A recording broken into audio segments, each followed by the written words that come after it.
18-year-old Ebba works as a cleaner. Sometimes she steals expensive alcohol or other items from clients. The girl rents a room from a sweet elderly couple. They are about to go on a trip and offer Ebba to look after the whole house while they are away. Of course she agrees. The house is located in a nice neighborhood, where mostly well-off people live. Ebba also dreams of being part of such a life. The guys who live next door throw a party. The girl tries to blend in, but everyone simply ignores her. Because of her unremarkable appearance, she has never been popular with men.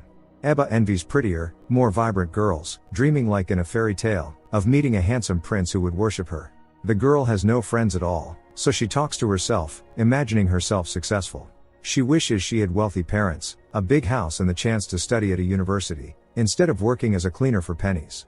Ebba goes to pick up her sister, Andrea, who has Down syndrome, but even she has a boyfriend. Both girls work as cleaners because their parents cannot afford to pay for their education. The sisters finish work late in the evening. On her way home, Ebba encounters a man in the harbor who looks disoriented. The girl asks if he needs help and what his name is. The man replies that he does not remember, after which he loses consciousness. There is no one around, and Ebba panics and calls 911. But after taking a closer look at the man and noticing how attractive he is, she waits for the ambulance to arrive and lies, saying that the man has already gone to the hospital. She takes the handsome stranger with her, fantasizing about them being a couple. Before taking him away, when he briefly regained consciousness there in the harbor, Ebba told him that she was his girlfriend. That is how she brings the man home and begins to take care of him. While he is unconscious, Ebba goes through his belongings and learns that his name is Ivilo, and that he is from Bulgaria. The girl decides to take advantage of the handsome man's amnesia, planning to arrange everything as if they live together, and removes anything that might point to the real owners of the house. In the morning Ivilo regains consciousness, still disoriented. He does not even remember how he ended up in Norway. Ebba repeats her lie again, claiming that they have been dating for about 2 months. Ivilo is confused, remembering absolutely nothing. The fact that the girl is only 18 years old only adds to his confusion. To make sure he stays, Ebba declares that he is hiding from the authorities back home and in Norway. This explains why she did not call the police when she found him unconscious. Ivilo looks around the house, which according to Ebba, belongs to her uncle. The man does not even remember his parents, or whether he has any brothers or sisters. He does not remember his own name either, and when he asks about it, Ebba lies and says that his name is Julian. For her this is a chance to finally fulfill her dream, to fix her personal life. While Ivilo stays in the house during the day, Ebba continues working as a cleaner. The man consults a doctor online to understand his condition. The doctor says that there are no guarantees that his memory will return. Without examinations, nothing can be said for certain. Ivilo remembers how things work, what to do, how to use objects but nothing about himself. The doctor suggests that associations might help partially restore his memory, for example familiar places, smells, voices. Ebba returns with bags full of groceries, while Ivilo looks through various locations in his hometown via GPS, hoping to recognize at least something. But so far without success. Ebba pours alcohol for the man, trying to help him relax. She attempts to evoke tenderness toward herself, but he does not see anything familiar in her at all, as if they are complete strangers. The next day, having stolen his keys, Ebba finds his car in the parking lot. There she sees a stack of his photographs, including ones with another woman. Ebba intends to do everything to prevent Ivilo from remembering his past. One day he asks her how they met. The girl has to make up a story on the spot. She wants it to sound as romantic as possible. It seems strange to him that they do not have a single photo together. Ebba explains that there used to be many photos, but he constantly asked her to delete them, fearing that the police would track him down. Ivilo has more and more questions. He keeps finding more inconsistencies in Ebba's words. No matter how convincing she tries to be, many things do not add up. For example, she does not even know whether he can swim. The girl always comes up with excuses, yet his doubts continue to grow. Ivilo loses sleep. He manages to recall one detail, an older boy who beat him in childhood over a broken bicycle.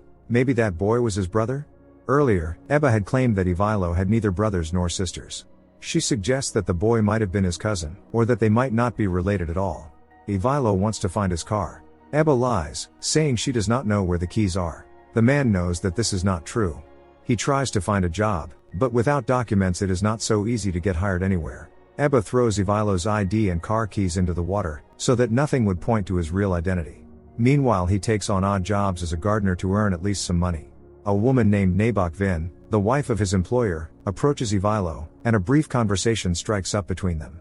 Ebba boasts to Andrea and their mother about her new boyfriend. She also brags about her new car, which actually belongs to the owners of the house where she rents a room.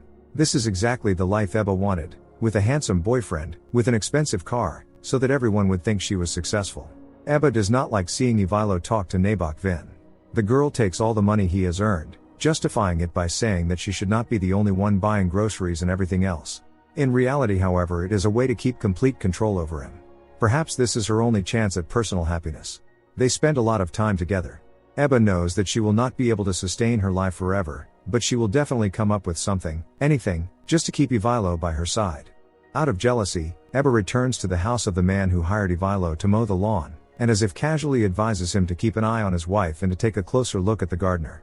Leaving the man in complete confusion, the girl walks away. Meanwhile, Ivilo remembers something else. A female image surfaces in his mind, and that image does not belong to Ebba, but to someone else. It was not her. Ivilo grabs Ebba by the hand, leads her to the nearest park and orders her to run. Not understanding anything, she demands an explanation. He yells at her to make her run. Out of fear, the girl obeys, begging him to stop. Later, Ivilo explains that it was not serious. He had simply remembered something, a woman running. But it did not awaken the rest of his memories, so it was all in vain. Ebba cries, unable to stop. Ivilo tries to calm her, saying that she is too sensitive. The girl mentions that when she was in school, her classmates bullied her. That could not have passed without consequences. Secretly, without Ivilo knowing, Ebba looks through the stack of his photographs again, then goes through his phone once more and drives to the address she managed to find. She watches the people, the same ones captured in the photos, together with Ivilo. When the people leave somewhere, Ebba looks through the window. It is a rented house. Everything points to the fact that these people are involved in illegal activities, bringing women from Bulgaria or Romania. And Ivilo, of course, is involved as well. This discovery horrifies Ebba, and she rehearses the upcoming conversation with Ivilo. The girl plans to tell him that the police came to her workplace today, looking for him. In this way, the girl wants to force Ivilo to leave. Being with him is dangerous for her. However, Ebba cannot find the strength to destroy this fairy tale built on her own lies. If Ivilo leaves now, then perhaps she will be doomed to loneliness. No man will ever look at her. That is how it has always been. Ebba tries to have an honest conversation with her beloved and asks him to tell her everything he remembers. Ivilo repeats that he remembers nothing. But can he be lying? Perhaps he is not telling her everything, or simply using Ebba? The man continues to work as a gardener for those people. Nabok Vin carefully tries to find out from him why Ebba behaves so strangely. She knows the elderly couple who rent her the room. It is even stranger that Ebba is driving their car. Ivilo hears all of this for the first time, about renting a room, about the car, and about Ebba working as a cleaner. He thought the car was hers, that the house belonged to her uncle, and that she was studying at university while working part-time. Nabok Vin says that it is none of her business, but she does not like Ebba slandering her in front of her husband.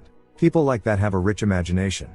Because of the whole situation, Nabok Vin decides that Ebba's jealousy was not entirely unfounded, since Ivilo might have said something to her. Embarrassed, he tries to deny it, while the woman draws the curtain so that no one will disturb them. Ivilo realizes that he is trapped. Trying to remain as polite as possible, he says that it is time for him to go. At home, the man demands that Ebba explain why she lied. He knows that the girl is lying, and lying a lot. Ivilo asks sarcastically whether she would like to say hello to her uncle, who has just arrived. Frightened, the girl runs outside while Ivilo chases her. Among people, it feels less scary. Ebba wanders into a street party, and a nice guy strikes up a conversation with her. But Ivilo appears and pushes her into the pool, right in front of everyone. Ebba decides that there is no point in running and initiates the conversation herself, admitting that she lied.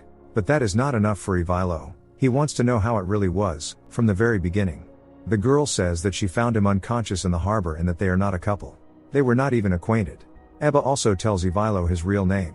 He shouts that she is insane, that there is something wrong with her head. But the girl already knows that. She returns Ivilo his phone. Their fairy tale is over. He goes to the address found in the phone, to that very rented house. He is met by a man who hugs him. Surely everyone had already been convinced that Ivilo had been dead for a long time. Ebba is once again a lonely loser, a hostage of her own low self-esteem. She does not expect to see Ivilo on her doorstep. He enters the house silently. The girl patiently waits for him to say at least something. To her surprise, Ivilo says that he wants to be with her. When he returned to his family last night, he somehow immediately understood that the person who hugged him was his brother. Ivilo also realized that the worst thing for him would be to remember who he had been. Those memories make him physically ill. Ebba asks him why he wants to be with her. The man has no clear answer. He wants to hate Ebba, but simply cannot. They embrace. Thus their fairy tale begins anew, but this time without lies. Yet sooner or later the owners of the house will return, and what will happen then? Ebba and Ivailo will no longer be able to stay there. For the first time the girl hears from someone that she is beautiful. No one had ever told her anything like that before. Ivailo even confessed his love to her. Ebba feels the same. Soon they go to the Bulgarian embassy. Ivailo needs to leave the country, even if only for a minute, in order to legally continue staying in Norway. That is exactly what they do. Everything works out as well as possible. Ivailo is even offered a construction job. He suggests that Ebba return to her studies as soon as he starts earning money. Talk about money fills the girl with sadness, and she jumps out of the car. Ebba grew up in poverty, so she never felt happy, unlike for example the elderly couple who rent her the room. Ivailo says that he has seen photographs of dozens of Bulgarian villages where people live in half-ruined houses without even minimal comfort. Yet they are happy, because they have each other. They simply live. And Ivailo wants the same. Unexpectedly Ebba suggests going for a swim and steps into the lake. At first they are just fooling around, but at some point Ebba starts pulling him under the water. Ivailo desperately tries to get out, but he drowns. In the final scene, we see Ebba swim ashore alone and cry, after which she leaves. Don't forget to subscribe to our channel not to miss more exciting new products. Also, the authors will be pleased if you leave your opinion in the comments.